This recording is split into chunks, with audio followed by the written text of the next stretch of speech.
حضرت موسیٰ علیہ السلام کے والد کا نام ہے عمران،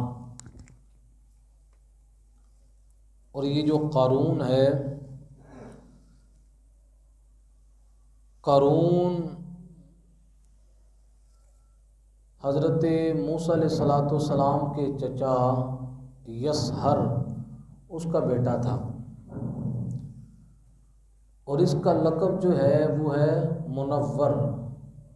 منور کا مطلب ہے روشن اور خوبصورت، کیونکہ یہ انتہائی خوبصورت شکل و صورت والا تھا، اس وجہ سے اس کو منور کہا جاتا تھا، اور تورات شریف کا بڑا بہترین قاری تھا، بڑے خوبصورت انداز کے ساتھ یہ تورات شریف کی تلاوت کیا کرتا۔ لیکن اللہ تعالیٰ کی خفیہ تدبیر وہ کیا ہے، بڑے بڑے لوگ سرکشی کی وجہ سے مارے گئے۔ ہمیشہ اللہ کے حضور بندے کو پناہ مانگتے رہنا چاہیے کہ اگر انسان کی زندگی کے ابتدائی لمحات نیک نامی میں گزر رہے ہیں تو ضروری نہیں کہ تا دم موت اس کے لمحات اچھائی میں گزریں۔ بسا اوقات زندگی کے اندر ایسے حالات آ جاتے ہیں، انسان کی عقلیں جو ہیں الٹ جاتی ہیں، جس چیز کو انسان پہلے سمجھتا ہے یہ چیز میرے لیے باعث ہلاکت ہے، اسی کو بعض دفعہ اپناتا ہے۔ اس وجہ سے ہمہ وقت اپنے آپ کو اپنے رب کی پناہ میں دیتے رہنا چاہیے، اپنے وجود کی طرف غور نہ کرے، بلکہ جس ذات نے وجود کی نعمت بخشی ہے اس واجب الوجود کی طرف غور کرے۔ اب اللہ تبارک و تعالیٰ نے قرآن عظیم فرقان حمید کے اندر کئی مقامات کے اندر اس کا ذکر فرمایا۔ اللہ تعالیٰ ارشاد فرماتا ہے ان قارون کان من قوم موسیٰ، بے شک قارون موسیٰ کی قوم سے تھا۔ موسیٰ علیہ السلام کی قوم سے ہونے کا مطلب یہ ہے کہ حضرت موسیٰ علیہ السلام کا اس کے ساتھ ایک نسبی تعلق تھا کہ حضرت موسیٰ علیہ السلام کے چچا یسہر کا یہ بیٹا تھا۔ فَبَغَى عَلَيْهِمْ، پھر اس نے ان پر زیادتی کی۔ کس نے؟ قارون نے، کہ پہلے تو بڑا با اخلاق تھا، بڑا متواضع تھا، لیکن اس کے حالات کب بگڑے، کب یہ خراب ہوا؟ جس وقت اس کے پاس مال و دولت آئی۔ مال و دولت کے آنے کے بعد یہ سرکش ہو گیا، سامری کی طرح یہ بھی منافق ہو گیا۔ جس طرح حضرت موسیٰ علیہ السلام کی قوم کے اندر سامری جادوگر تھا، اور اس کا نام بھی موسیٰ تھا، اور کیسا اس نے کام کیا، بنی اسرائیل کے اندر بت پرستی کو پھیلایا۔ اسی طرح قارون جو تھا شروع میں بڑا با اخلاق تھا، متواضع تھا، تورات کا قاری تھا، لیکن جو ہی اس کے پاس مال آیا، مال کے آنے کی وجہ سے اس کے حالات کے اندر تبدیلی واقع ہونا شروع ہو گئی۔ یہ مال جو ہے بے نفس ہی بری چیز نہیں،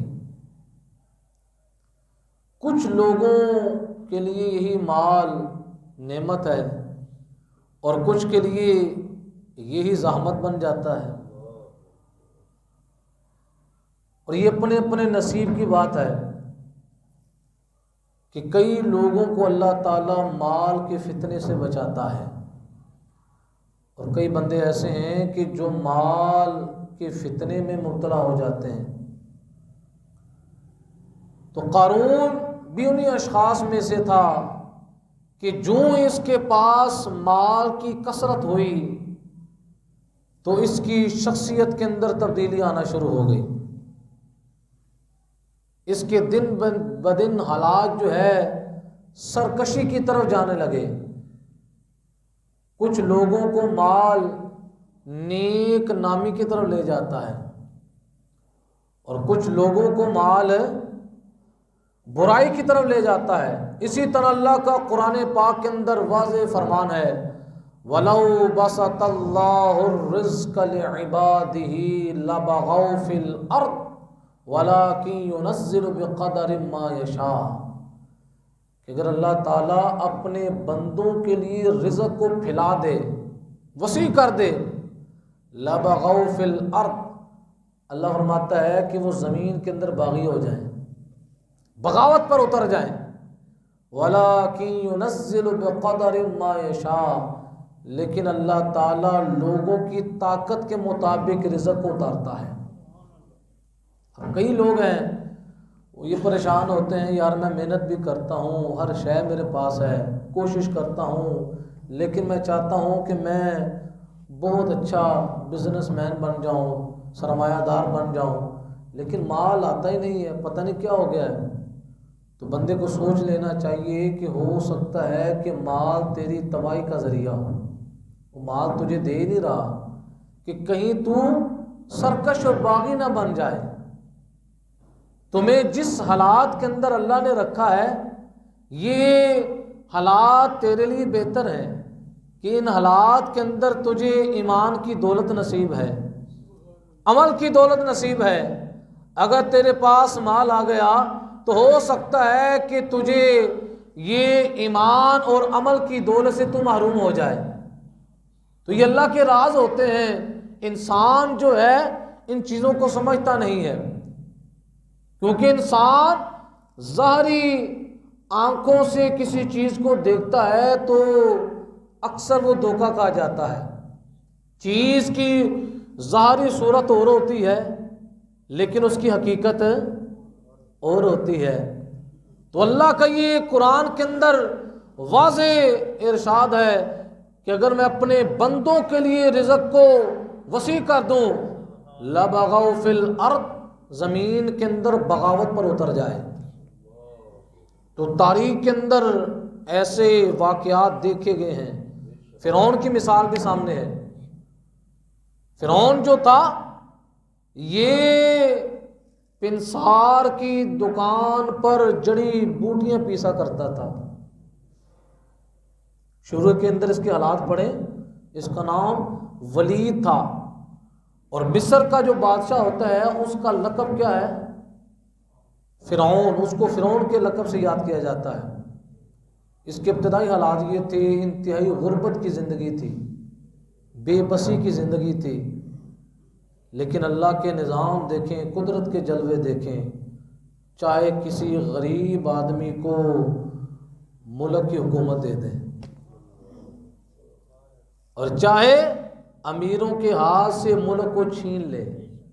آج یہ ہمارے سیاسی لوگ ہیں، انہیں پتہ نہیں ہے، یہ صرف نظروں کا دھوکہ ہے،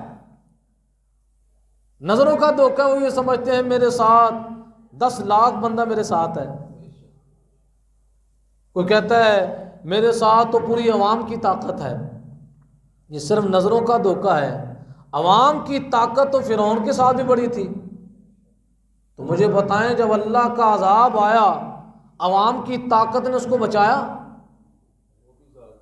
عوام کی طاقت لاکھوں کا لشکر تھا، اور دیکھیں یہ پانی ہے، پانی کی شان ہے، انسان اس پر غالب رہتا ہے۔ جاؤ یار گلاس کے اندر پانی لے کر آؤ، پانی لے کر آئے، پانی اندر، یعنی پانی وہ ہے جس پر انسان کو اللہ نے غلبہ دیا ہے، اور جب اللہ تعالیٰ چاہے تو کمزور چیز کے ذریعے کبھی چیز کو مروا دے، کہ پانی کے ذریعے اللہ تبارک و تعالیٰ نے فرعون کو تباہ و برباد کیا، اور قرآن پاک کے اندر اللہ فرماتا ہے کہ ہم نے اس کے جسم کو قیامت تک کے لیے سلامت رکھا، تاکہ اس کا جسم جو ہے لوگوں کے لیے عبرت کا نشانہ بن جائے۔ یہ ملک اور اس ملک کے اندر جتنی بھی اشیاء ہیں وہ کس کی ہیں؟ وہ اللہ کی ہیں۔ اللہ چاہے جس کو جتنا دینا چاہے اس کی مرضی ہے، اور جس کو بعض دفعہ ملتا ہے وہ یہ سمجھتا ہے اس زمین کا مالک میں ہی ہوں، اس زمین پر آرڈر میرا ہی چلتا ہے۔ تو اللہ خود قرآن فرماتا ہے ان الحکم الا للہ، آرڈر کس کا ہے؟ وہ اللہ کا ہے، اللہ کے سوا کسی کا آرڈر نہیں ہے۔ تو انسان دھوکے کے اندر مارا جاتا ہے۔ تو اللہ فرماتا ہے کہ قارون نے جس وقت سرکشی کی، وَآتَيْنَاهُ مِنَ الْكُنُوزِ مَا إِنَّ مَفَاتِحَهُ لَتَنُوءُ بِالْعُصْبَةِ أُولِي الْقُوَّةِ، ہم نے اس کو اتنے خزانے دیے جن کی کنجیاں ایک زور آور جماعت پر بھاری تھی۔ اتنے خزانے دیے کہ اس خزانوں کی چابیاں اٹھانے کے لیے 70 اونٹ درکار تھے۔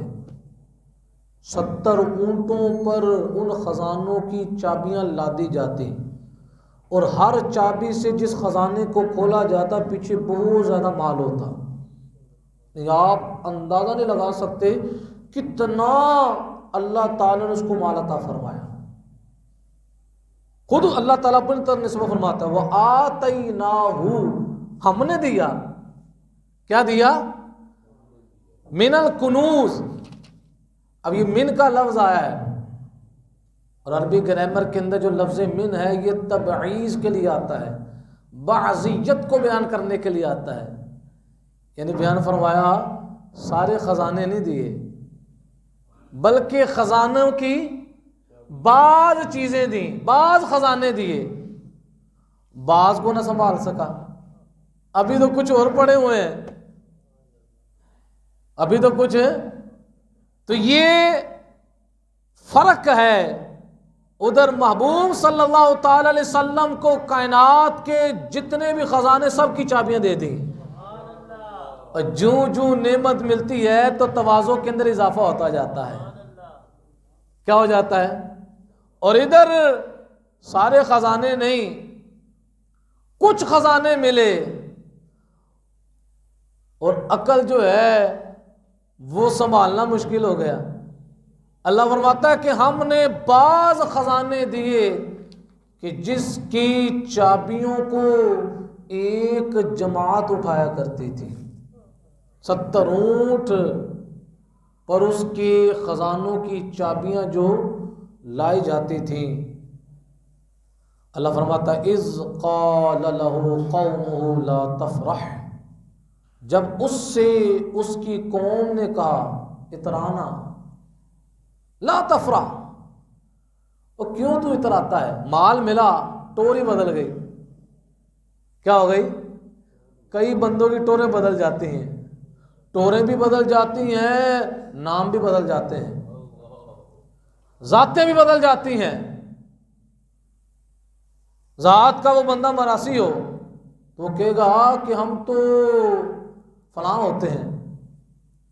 لوگ مال کی کثرت کی وجہ سے کئی چیزوں کو بدل لیتے ہیں، اور نظام کے اندر تبدیلی آ جاتی ہے۔ اور جب اس کے پاس خزانے آئے، نعمتوں کی بھرمار ہوئی، تو لوگوں نے کہا لا تفرح، اترانا، اس پر فخر نہ کر، اس پر خوش نہ ہو۔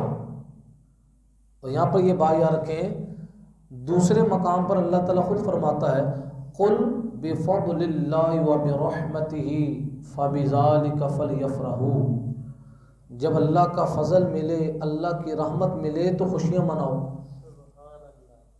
اور یہاں پر کہا جا رہا ہے خوش نہ ہو۔ مطلب کیا ہے؟ مطلب اس کا یہ ہے کہ خوش ہونے کے دو انداز ہیں۔ ایک خوشی ہوتی ہے کہ بندہ شیخی مارتا ہے، تفخر کے طور پر، فخریہ طور پر خوشی مناتا ہے۔ جس خوشی کے پیچھے فخر ہو، بڑائی ہو، وہ خوشی منع ہے۔ اور جس خوشی کے پیچھے انکساری ہو، اللہ کا شکر ہو، یا اللہ تو نے مجھے یہ نعمت دی ہے، میں تو اس قابل ہی نہیں تھا، پھر بندہ خوشی مناتا ہے، تو وہ خوشی کیا ہے؟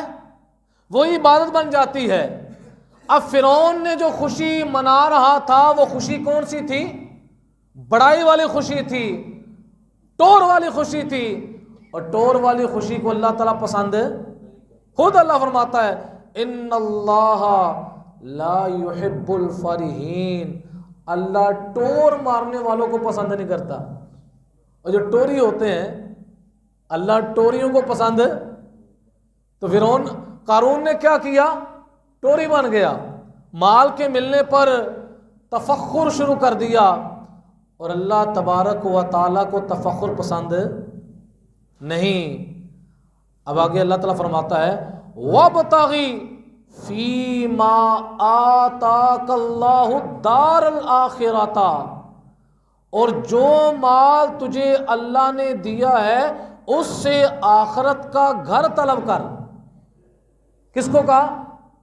قارون کو کہا کہ تجھے یہ مال دیا ہے، اس کو تو اپنے آخرت کے لیے ذخیرہ بنا۔ اور یہی انسان کی آنکھوں کا دھوکہ ہوتا ہے۔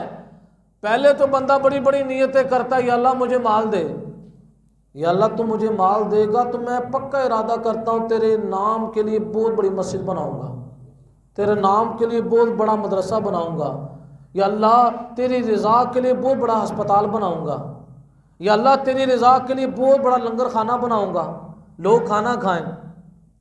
اور جب مال ملتا ہے تو پھر شیطان جو ہے اس طرح مائل ہی نہیں ہونے دیتا، پھر کہتا ہے یار مہنگائی بڑی ہو گئی ہے، جگہیں بڑی مہنگی ہو گئی ہیں، مٹیریل بڑا مہنگا ہو گیا ہے، اب میں یہ پیسہ ادھر لگاؤں گا تو پھر کیا ہوگا؟ میرے دوسرے کام رہ جائیں گے۔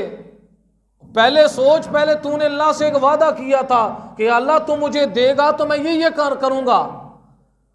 تو قارون کے ساتھ بھی اسی طرح ہوا کہ جس وقت غریب تھا عقل سلامت تھی، جو ہی مال ملا عقل کیا ہو گئی؟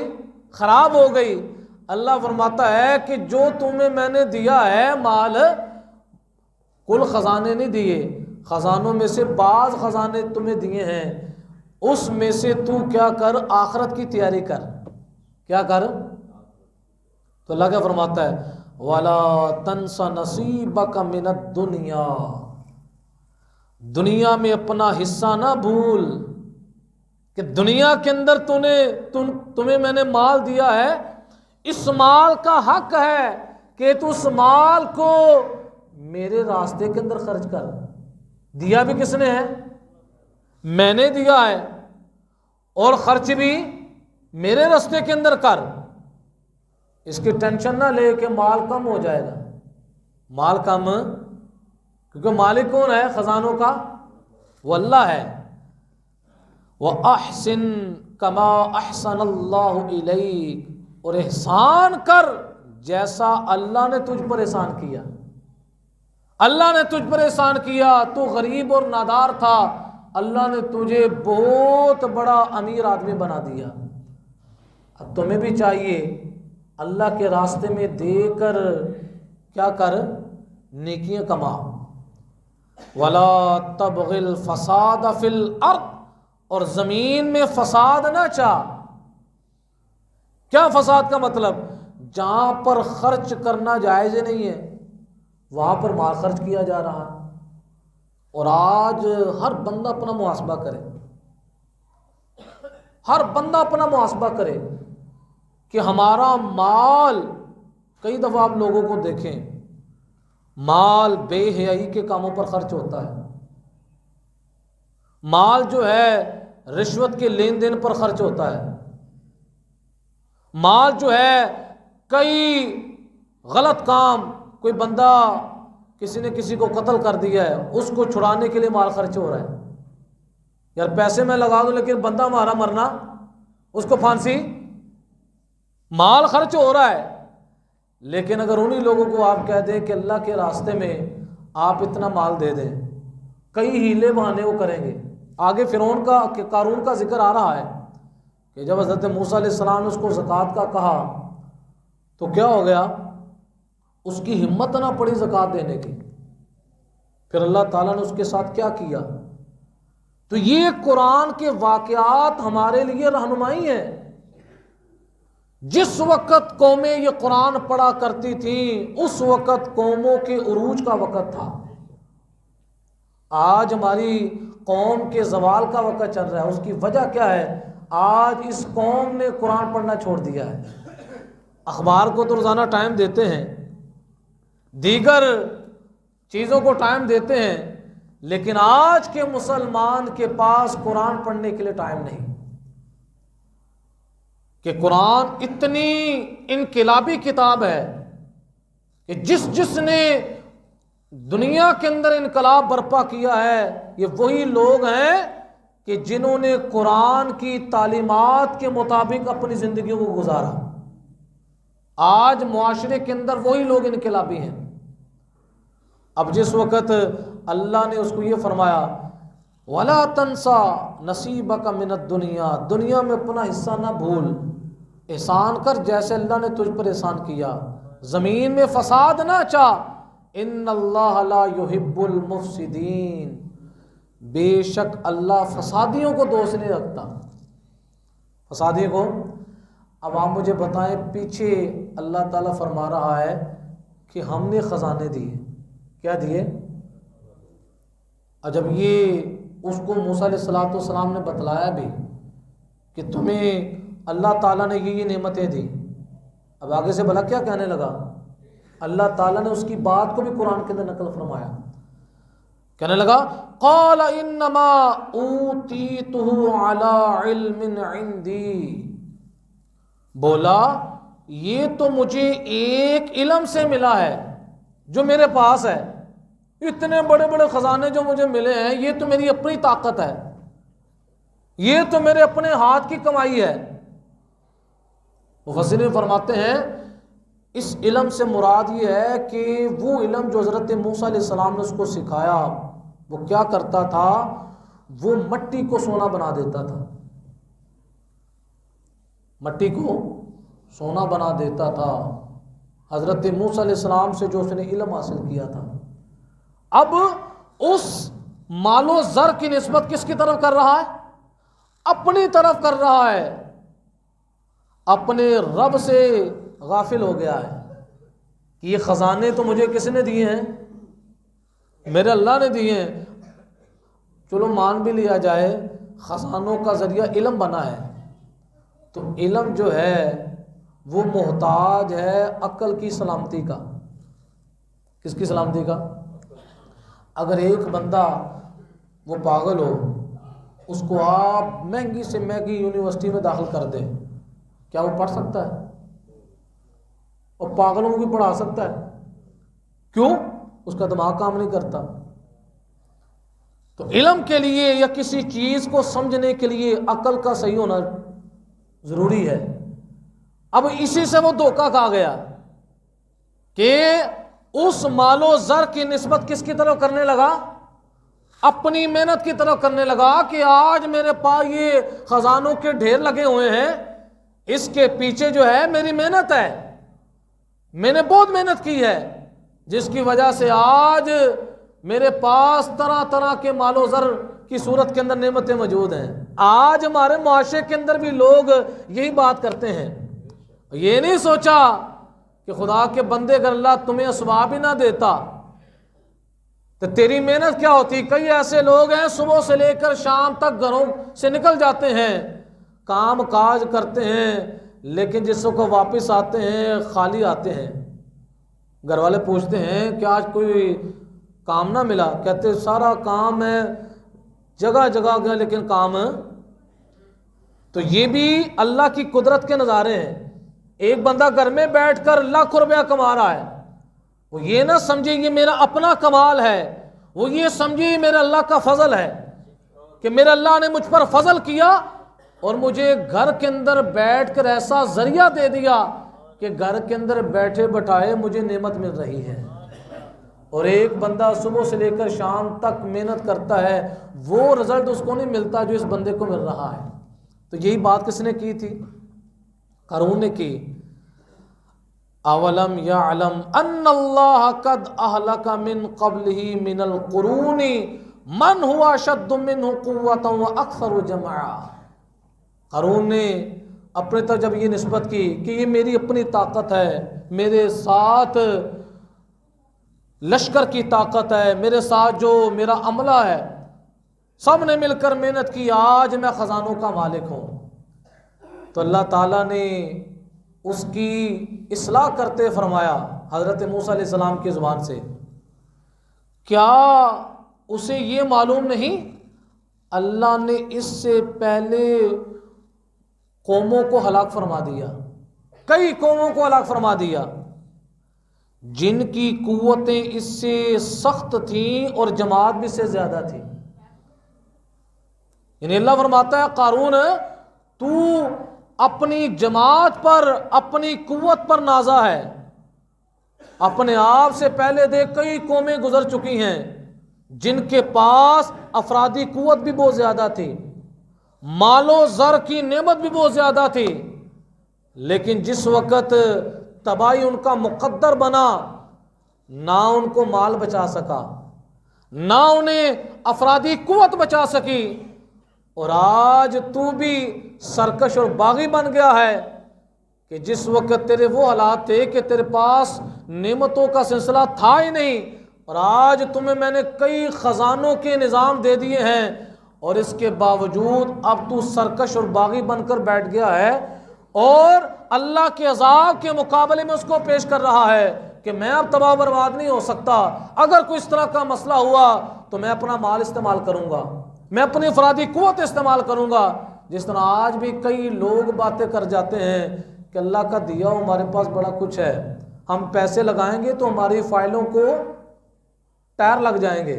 کہتے ہیں نا لوگ، پیسے کی گیم ہے کہ ہم پیسوں کے ذریعے بڑا بڑا کچھ کروا سکتے ہیں، اور زمین کے اندر فرعون بن کر بیٹھے ہوئے ہیں، زمین کے اندر قارون بن کر بیٹھے ہوئے ہیں.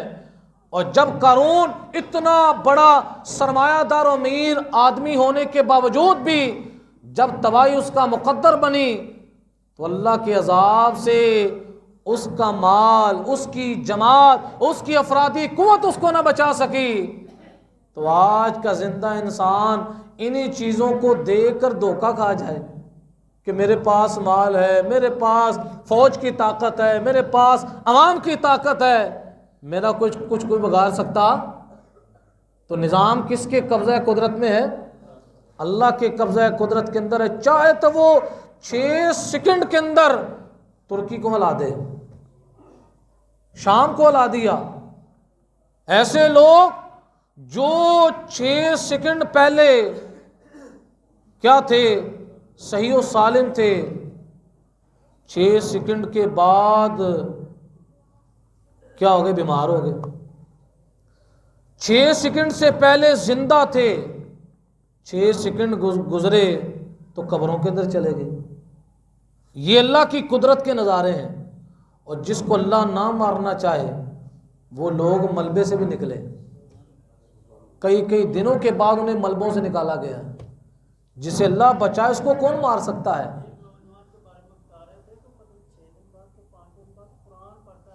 سبحان اللہ، سبحان اللہ.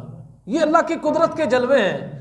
اور جب اللہ ماں کے پیٹ کے اندر بچے کو زندہ رکھ سکتا ہے، کوئی غور تو کرو یار کیسی اندر تیاری ہوتی ہے. اللہ کس طرح اس کو پالتا ہے.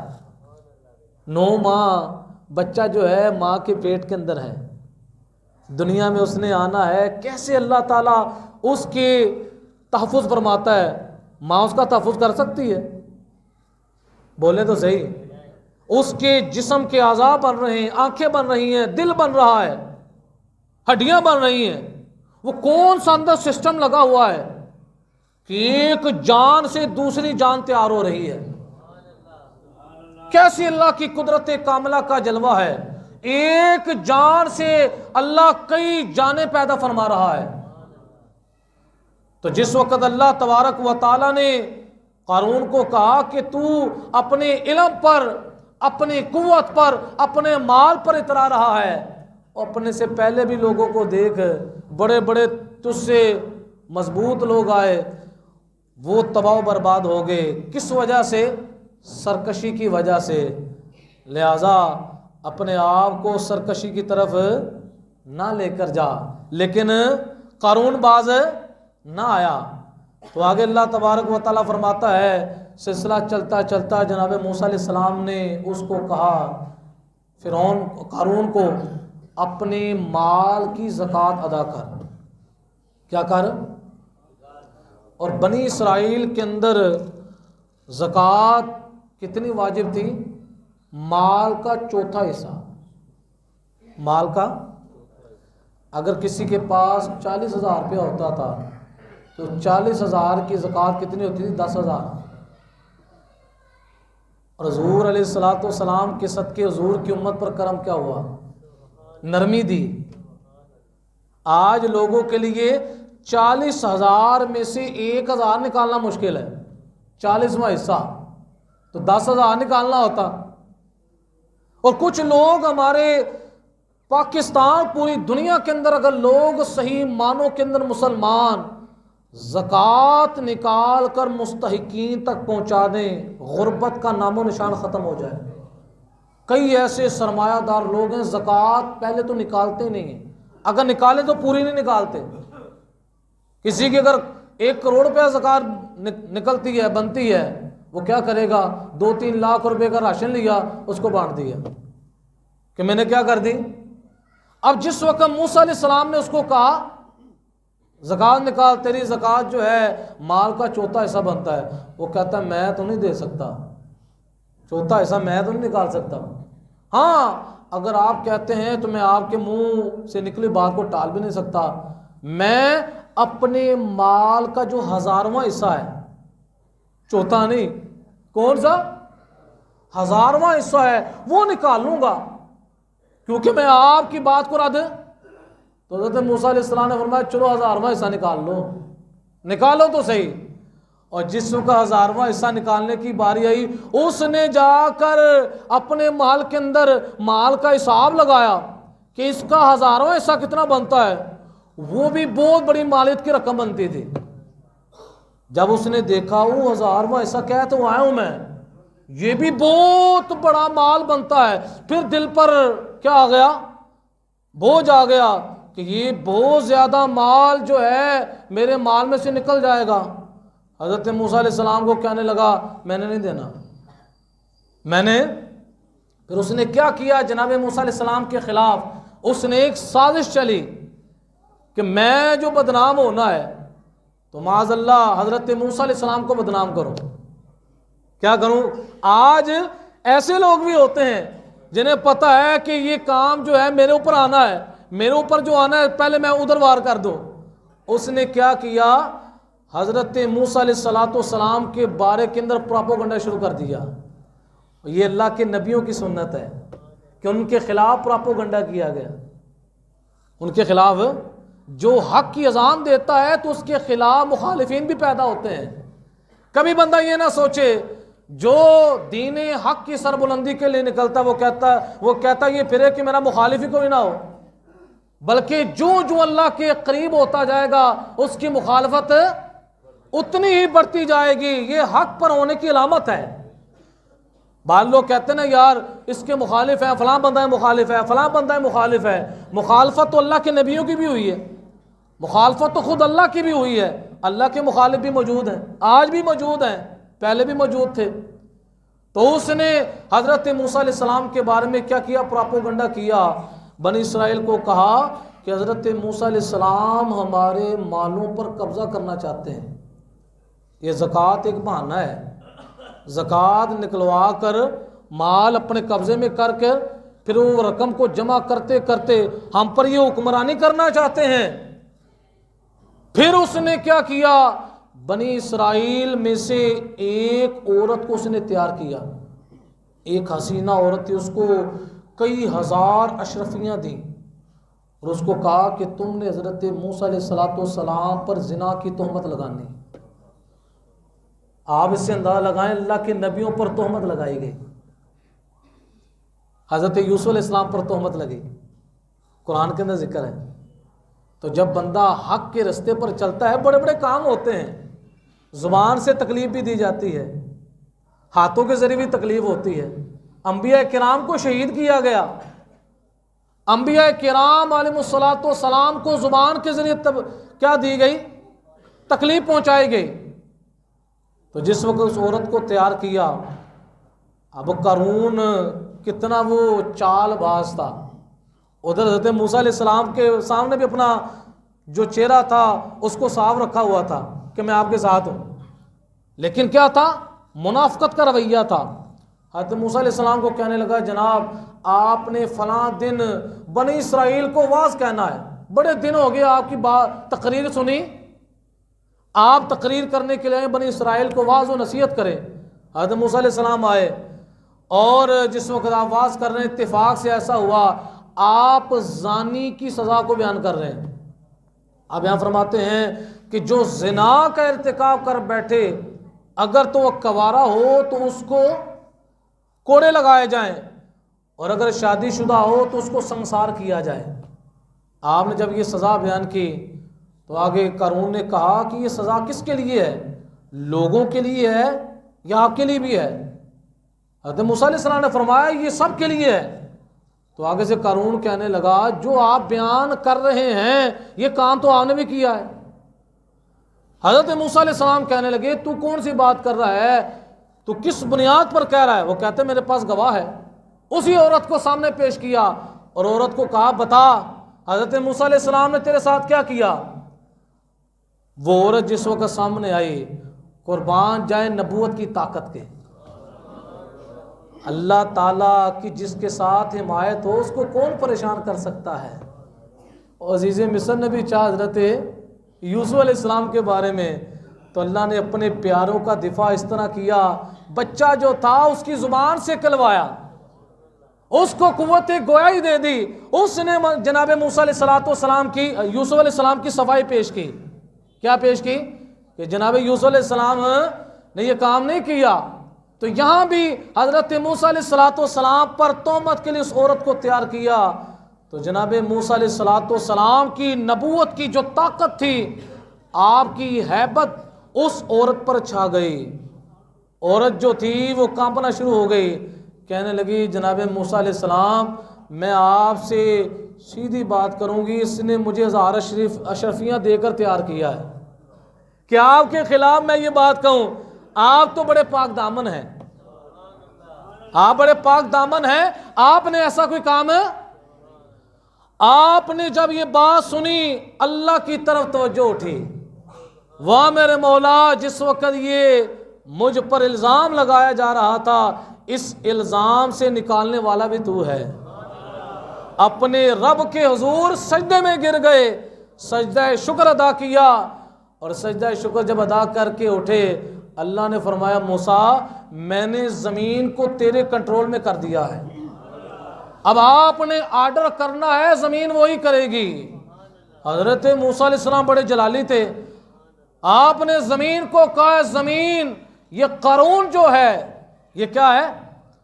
زمین کو کہنے سے پہلے آپ نے قارون کے پورے مجمع سے خطاب کیا، فرمایا جو قارون کے ساتھ رہنا چاہتا ہے وہ رہے، جو علیحدہ ہونا چاہتا ہے میں اس کو کہتا ہوں علیحدہ ہو جائے۔ کیا ہو جائے؟ تو یہ اللہ کا نظام ہے۔ ظاہری طور پر قارون طاقت والا بننا چاہتا تھا، لیکن طاقت اسی کو ملتی ہے جس کو اللہ طاقت دے، جس کو اللہ طاقت دے۔ کہتے 2 یا 3 بندے قارون کے ساتھ رہے، باقی سارے بھاگ گئے، اور وقت آنے پر بڑے بڑے لوگ بھاگ جاتے ہیں۔ 2 یا 3 بندے رہے۔